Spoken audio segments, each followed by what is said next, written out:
इस साल के साहित्य अकादमी सम्मान की घोषणा कर दी गई है। हिंदी के लिए इस बार ये सम्मान लेखक रमेश चंद्र शाह को और उर्दू के लिए शायर मुनव्वर राणा को मिला है।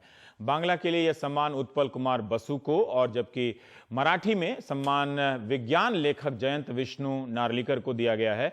अंग्रेजी के लिए आदिल जस्तावाला को यह सम्मान मिला। हमारे साथ मुनव्वर राणा साहब मौजूद हैं लखनऊ से। आपकी लाइब्रेरी तो ठीक ठाक दिख रही है। आदाब, कैसे हैं आप? सवाल पूछें या आप शेर सुनाएंगे? ठीक है।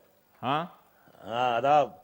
हाँ बिल्कुल। बहुत दिन से तुम्हें देखा नहीं है, ये आंखों के लिए अच्छा नहीं है।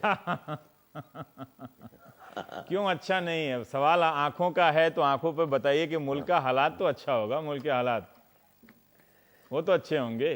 हाँ नहीं, मुल्क के हालात ठीक होंगे।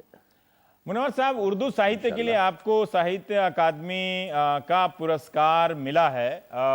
हमारी दुनिया जनाब चूंकि हिंदी उर्दू से घुली मिली हुई है, आप जरा बताएंगे कि आज की तारीख में ये साहित्य की दुनिया, उर्दू साहित्य की दुनिया खड़ी कहाँ है? लेखक की इसमें क्या स्थिति है?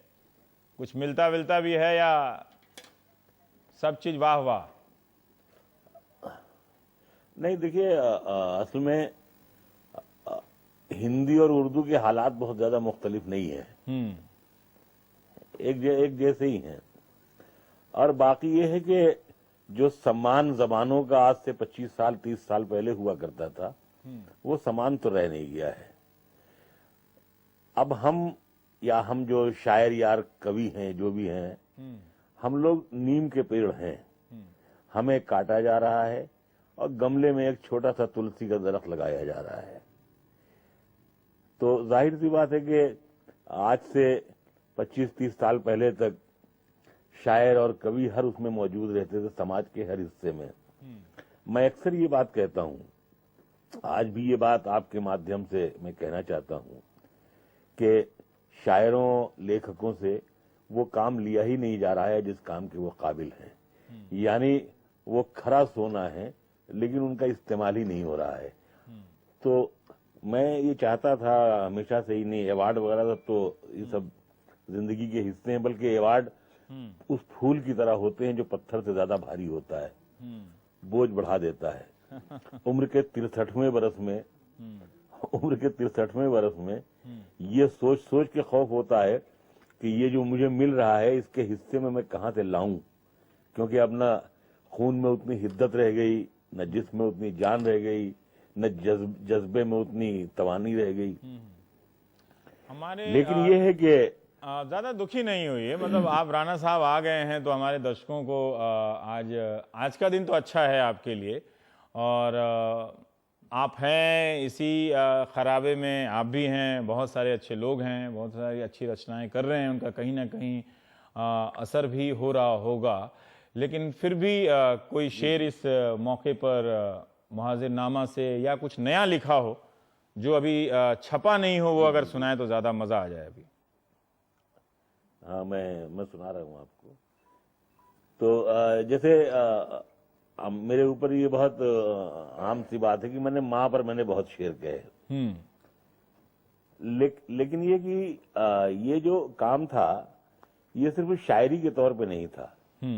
मैं जब 25-30 बरस पहले तक जब मैं इस स्टेज पर आया, शायरी में आया, तो मैंने ये पढ़ा, बुजुर्गों से ये सुना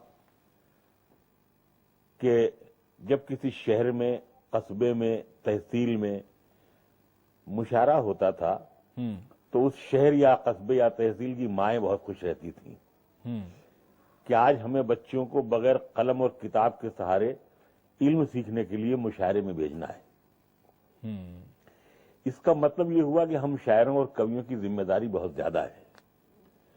हम शायर और कवि अपनी जिम्मेदारी निभाना भी चाहते हैं, लेकिन जाहिर सी बात है कि मैंने अक्सर एक बार आप से जब हम लोग वाले प्रोग्राम में बात हो रही थी तो मैंने यही अर्ज किया था कि राखी सावंत को टेलीविजन पर आधे घंटे दिखाया जाता है और जब मुनव्वर राणा राखी पे शेर कहता है तो वो 1 मिनट दिखाया जाता है। तो जो इस मुल्क के या जो दुनिया के जो मौजूदा हालात हैं उसमें जब तक शायर का बाकायदा हिस्सा न हो, तब तक दुनिया के हालात नहीं सुधर सकते हैं। चलिए, हमारे पास कुछ तो समय सिर्फ है। ये कि अगर हमें समय है, मैं चाहता हूं कि आप सुनाएं, मैं आपको ऐसे बच के जाने नहीं दूंगा। आप राखी नहीं, सावंत मैं पे भी तो सुना सुनाता सकते हूं हैं आपको। वैसे। जी जी, आप राखी सावंत पे भी सुना सकते हैं। हाँ सुनिए। नहीं, वो तो असल में अभी मैंने पिछले दिनों मैंने कहीं एक बात कही थी कि जवानी में नर्सें अच्छी लगती थी, बुढ़ापे में डॉक्टर अच्छे लगते हैं। तो अब तो डॉक्टर अच्छे लगने की उम्र है। माशाल्लाह, सफेदी तो आपके पास भी आने लगी है। मैं बहरहाल शुक्रिया। जो जिंदगी के तजुर्बे हैं वो मैं आपको सुनाता हूं। मैं मेरे आंसू कभी जेवर नहीं होने वाले, ये गुनहगार पयंबर नहीं होने वाले। मेरे आंसू कभी जेवर नहीं होने वाले, ये गुनहगार पयंबर नहीं होने वाले। हमको दुनिया ने बसा रखा है दिल में अपने, हम किसी हाल में बेघर नहीं होने वाले। हमको दुनिया ने बसा रखा है दिल में अपने, हम किसी हाल में बेघर नहीं होने वाले। ये जो सूरज लिए कांधों पे फिरा करते हैं, मर भी जाएं तो मुनव्वर नहीं होने वाले। ये जो सूरज लिए कांधों पे फिरा करते हैं, मर भी जाएं तो मुनव्वर नहीं होने वाले। और आपके चैनल के माध्यम से जो भी हमारे बेटों की तरह हैं, हमारे छोटे भाइयों की तरह हैं, मेरी औलादों की तरह हैं, उनके लिए एक बुजुर्ग की तरफ से ये शेर है कि और कुछ रोज यूं ही बोझ उठा लो बेटे, और कुछ रोज यूं ही बोझ उठा लो बेटे, चल दिए हम तो मयस्सर नहीं होने वाले। और कुछ रोज यूं ही बोझ उठा लो बेटे, चल दिए हम तो मयस्सर नहीं होने वाले। एक मतलब ये है कि नई गजल का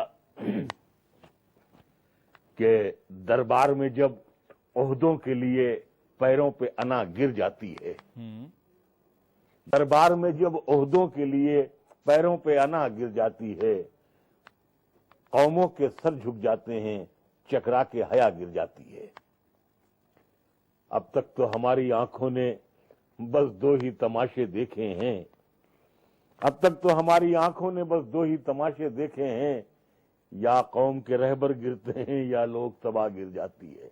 लोकसभा गिर अब तक जाती तो है। हमारी बहुत आंखों ने बस दो वो गिरती नहीं, वो बदल अब जाती तक है। तो और हमारी वैसी आंखों में, हाँ जी हाँ, बहुत- नहीं गिरने से मतलब एक सरकार। मैं समझ गया। अब तक बहुत तो- बहुत अब तक शुक्रिया तो मुनव्वर हमारी भाई। आंखों में हम कुछ और भी दिखाना चाहते हैं, इसलिए आपसे विदा लेंगे, लेकिन आपको बहुत बहुत बधाई। आप अच्छे शायर हैं और अपनी बात से लोगों के जहन को बदलने का प्रयास करते हैं। आप ऐसे ही बने रहिए और आप बहुत दिनों तक के लिए बने रहिए इस धरती पे, ताकि और लोगों को और कुछ आपसे सुनने देखने का मौका मिले।